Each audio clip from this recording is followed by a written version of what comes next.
अंगणवाडीत सोयीसुविधांचा अभाव, मिळणारे अनुदान जाते कुठे? नागरिकांचा सवाल। मनमाड IUDP येथील अंगणवाडी केंद्रात लहान मुलं शिक्षणासाठी तसेच गरोदर महिला आणि लहान बाळ इंजेक्शन व लसीकरणासाठी येत असतात।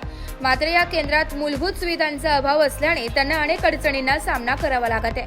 विशेषतः उन्हाळ्याच्या काळात तीव्र उष्णतेत चटके सहन करावे लागत असून लाईट कनेक्शन नसल्याने अंधारात काम करावे लागत आहे। याबाबत स्थानिक नागरिकांनी तीव्र नाराजी व्यक्त करत मनमाड नगर परिषदेकडे लवकरात लवकर लाईट कनेक्शन देण्याची मागणी केली आहे।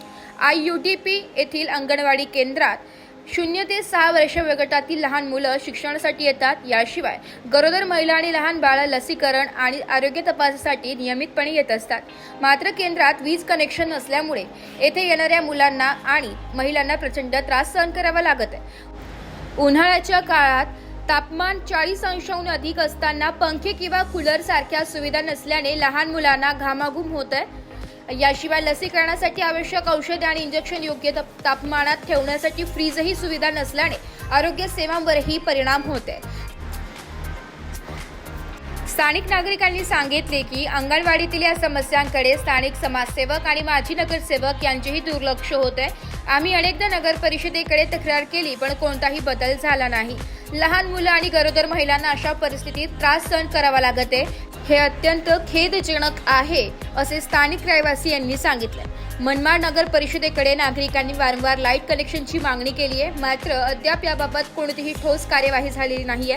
अंगणवाडी केंद्र हे लहान मुलांच्या शिक्षण आणि पोषणाबरोबरच गरोदर महिलांच्या आरोग्याशी निगडित आहे। अशा परिस्थितीत मूलभूत सुविधांचा अभाव हा गंभीर प्रश्न निर्माण करत आहे। नगर परिषदेने तातडीने याकडे लक्ष देऊन लाईट कनेक्शन, पाणी आणि इतर सुविधा उपलब्ध करून द्याव्यात अशी मागणी स्थानिकांनी लावून धरली आहे। महाराष्ट्र सरकारच्या महिला व बाल विकास विभागाअंतर्गत अंगणवाडी केंद्रे चालवली जातात। नुकतेच राज्य सरकारने अंगणवाडी सेवकांना स्मार्टफोन वाटप, मानधन वाढ आणि सौर ऊर्जेवर चालणाऱ्या अंगणवाड्यांचा उपक्रम जाहीर केलाय।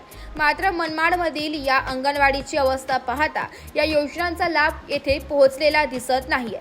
स्थानिकांनी विभागाकडेही या समस्येची दखल घेण्याची मागणी केली आहे। स्थानिकांनी समाजसेवक आणि माजी नगरसेवकांना या प्रश्नात लक्ष घालण्याचे आवाहन केले। जे लोक समाजसेवेचा दावा करतात त्यांनी अंगणवाडीच्या मुलांचा आणि महिलांचा विचार करावा। त्यांनी नगर परिषदेशी संपर्क साधून हा प्रश्न मार्गी लावावा असे स्थानिकांचे म्हणणे।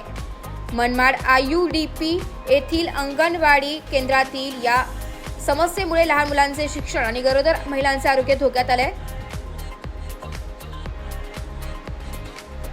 नागरिकांनी मनमाड नगर परिषद आणि महिला व बाल विकास विभागाकडे तातडीने लाईट कनेक्शन, पंखे आणि इतर मूलभूत सुविधा उपलब्ध करून देण्याची मागणी केली आहे। आता प्रशासन आणि स्थानिक नेते या प्रश्नाकडे किती गांभीर्याने पाहतात हे पाहणे महत्त्वाचे ठरणार आहे। नाशिक लोकशाही न्यूजसाठी प्रतिनिधी माधुरी वगर, नाशिक।